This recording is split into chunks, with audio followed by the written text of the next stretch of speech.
Previously in my video about the things you can learn as a Street Fighter 6 beginner, I went over a few things such as learning your basic dry rush combo, punish combos, using your training room and other stuff.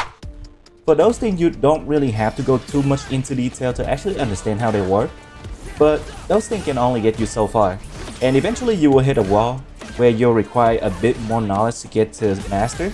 So in this video I'll go over some more things that you can apply to your gameplay that can help you level up. And the first thing is, quite frankly, very simple. It's basically just be consistent with what you already know. So what we already went from before is like executing your combo, punish combo, anti-air, DI. Make sure you can do those things as consistently as you can. It will help you a lot for the long run. The next one is playing neutral and fussy. So what does playing neutral and fussy mean, right? It's basically where you guys play in the space where both of you will walk back and forward, throwing out some button. Who's gonna open up the opponent first is winning the neutral. In this case scenario, you gotta know your button, which button is best for you to press in a certain space. At the opening space, usually I would recommend either the medium button or your heavy for poke. Next are optimal combos. Let's start with the light combos. Let's say you are doing the 3 light jab block string and the opponent are keep going backward. You can't really catch them, right? And in some case scenario, you're even missing the button as well, and they can get a whip punish on you for free. So what I recommend you to do for your light combo is add in the crouching light kick to your light combo as a way to catch them off from the walking back. So it would look like this, right? See, it's actually catching them. Okay, so the next thing I want to talk about is side switch combo. Most of the characters have their own side switch combos. For Cammy, it would look like this. You do the target combo, back medium punch, back heavy kick into the medium spinning knuckle. If you do the target heavy punch combo, you can go into OD, right? And if you catch them with a heavy punch, you can also do this. There's a lot of ways for you to get that side switch combo. So make sure you learn about your character side switch combo. It's really important, especially when you play a game as Scramble as Street Fighter 6. The next one is the corner carry combo. So every character have a different corner carry combo. So normally for Cammy, this is the combo that's best for you. When it comes to Oki, you're plus 11 here. But let's say for some situation you want to push the opponent into the corner as fast as you can, then you want to do this combo. And number 4 on the list is whip punish. So what is whip punish? Whip punish is basically when the opponent is missing a button and then you punish them for it. So it would look like this.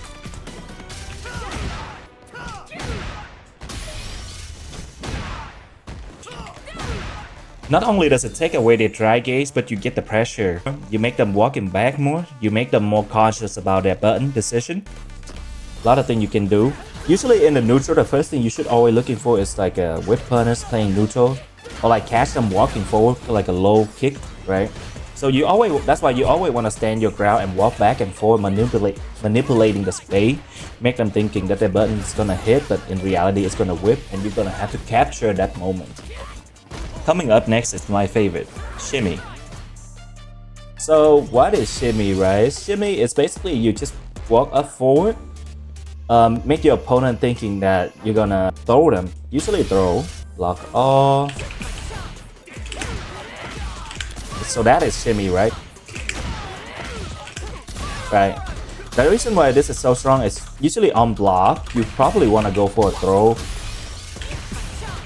You can also go for a stagger jab as well. But most of the time people are gonna tag. And you're gonna be able to capture that moment. Alright, so the next thing I want to talk about is spacing trap. So what is spacing trap, right? Spacing trap is basically when you throw a button that have a lot of pushback, such a long range that they can't really hit any button. That is spacing trap. They're just gonna miss the button. And you just delay your button a little bit. You don't really have to react to them either. All you gotta do is just delay your button a little bit. The pushback is insane on a lot of these buttons. I'm sure Marisa have done this to you before. I'm sure Ryu and Ken have bullied you in the corner with their standing heavy punch before. Every character have their own spacing trap button, so you can try that out to see which button is really good. There's also a video on Seijan to go over spacing trap. He have like a little mini footage of every character spacing trap. You can check that out as well. And number 7 is meaty. So what is meaty? Here are the definitions. Let's say Cammy crouching heavy punch, right? This is +1 on block.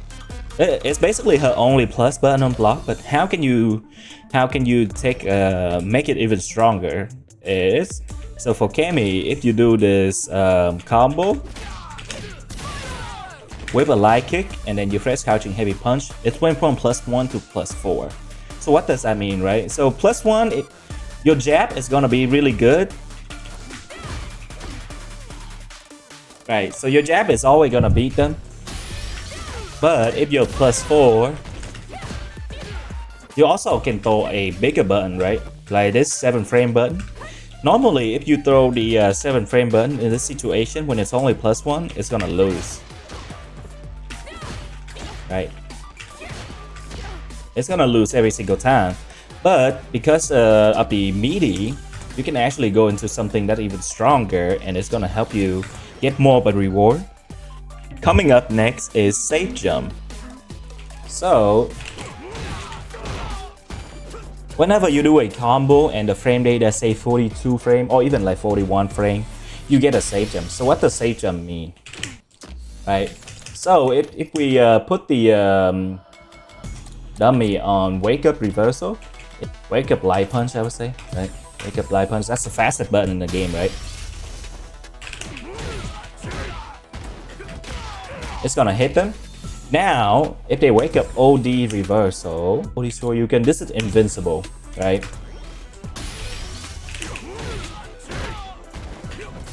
You'll still be able to block it, right? So that basically is the idea of safe jump.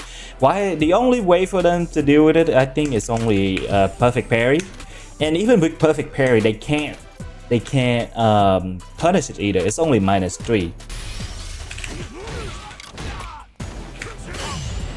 Right, you're safe against the throw, the jab and throw, so you're always good, right? This is extremely good in many situations. Trying to find your own safe jump and pressure people. If they don't know how to do it, take advantage of that and destroy them. Up next is checking dry rush. Like normally, after her standing heavy punch, she can't really do any combo. One of her dry rush combo is this. She just randomly feel like, man, I'm losing neutral, I'm just gonna dry rush and then try to get the damage on you, right? So checking dry rush is basically when you react to them going green and then you throw out a really quick button. A quick button, that's also like hard to whip punish. That's make you like really safe, right? So like let's say we can always stuff it with a really good button.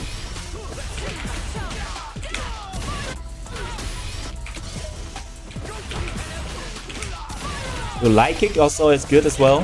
This is good because a lot of characters rely on dry rush. Some characters, they don't really have like a good neutral button, so they kind of rely on dry rush to actually get an opening on you. Character like DJ is not bad in neutral, but a lot of time people will dry rush in your face to get the damage in.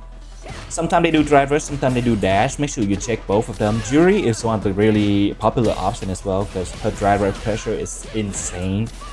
And even if you block the dry rush, right, they still have a lot of frame advantage, so it's still their turn. Like, yeah, let's say if he's trying to throw jab, right, it's still my turn, so my jab is gonna beat him.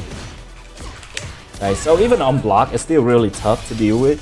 So it's something that you're gonna have to try and check as much as you can. And if you're struggling to check it, you can also try to parry, because sometimes you can, if you parry it at the right timing, you can get a perfect parry as well, which is really good.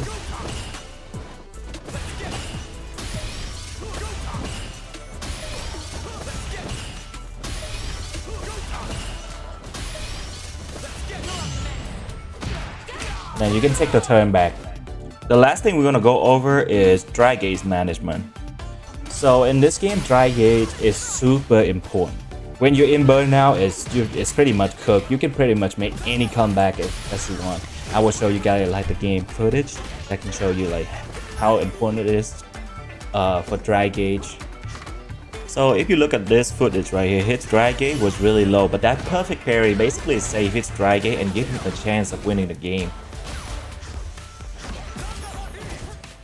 But as you can see, off from that punish, I was able to took away his dry gauge, not burn myself out and go into the level 3 to recover some of my dry gauge back and keep himself in burnout. And that was basically pretty much guaranteed my victory. I just chipped him out here.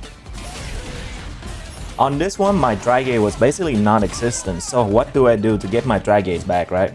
I have to start poking at him, I have to start attacking him, and look at how much dry gauge I got back just from poking my opponent, right? Whip punish, poking down, throwing some heavy button, keep my spacing, and he's burned out and I have a full dry gauge. And that is all. Those was the 10 things that I think can help you get to master.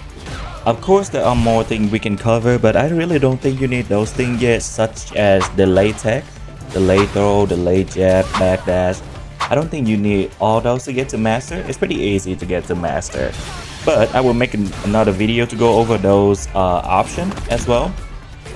But yeah, these were the 10 things I think that can help you get to master. Just make sure you're able to do them consistently.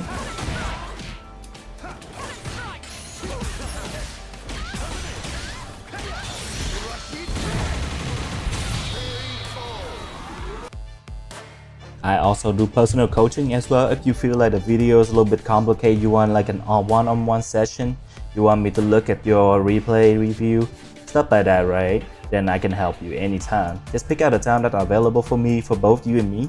We'll go over it. Don't worry about the intermediate, they have price on it, but don't worry. Just pick up the beginner and the replay review. I will help you at any level. Alright? Yep. Check out my YouTube, check out my Twitch, check out my Twitter. And yeah, thank you so much for watching today. Hope you have a wonderful day. See you.